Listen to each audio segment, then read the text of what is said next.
Ako lang ba yung ganito? Yung tipong bago ka mag-work, paganda muna. Para ganado ba? Para kasi nakakawalang gana magtrabaho kung napakadugyot. Kasi ganun, di maya ang dugyot ko na. Pangit na magkagaaga, dugyot ko na. Paganda ko bahala sila. Walang kukontra, ako lang naman dito. Ang lamig pa dito. Kailangan ko maglagay. Pag wala, namamalat ako.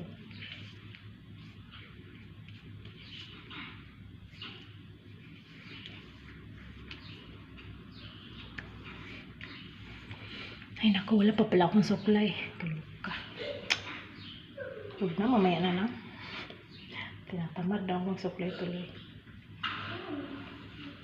Para kung iwan itong buhok kong to, ilabas rin naman. Itong amo kong, nagbuha akong flight attendant.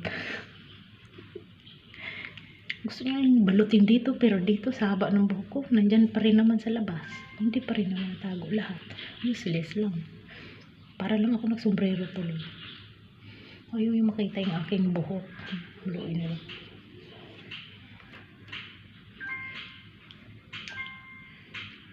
Kasalanan ko bang ganito buhok ko? Yan. Para malinis. Aray. Hindi pwedeng dumating siya na yung buhok ko nakikita. Kaya grabe. Para magwawar na naman. Buti na nga lang may trabaho yung mama ko. Laging umaalis. Kaya nalugay ko siya pag wala siya. Siya lang naman kumukontra. Lahat ng mga kasama sa bahay, wala namang problema. Siya lang.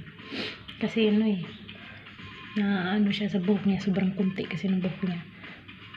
Parang hindi ko alam ang tawag dyan. Basta ayaw niya makita. Okay na yan. Baka mamaya atras. Diba? Bago magtrabaho, hindi pwedeng di ako kumain. Tawag sa pamilya. Mahal kinaguli. Basta mahal Social lang salamin. Sinisipon ako dito. Ang lamig talaga.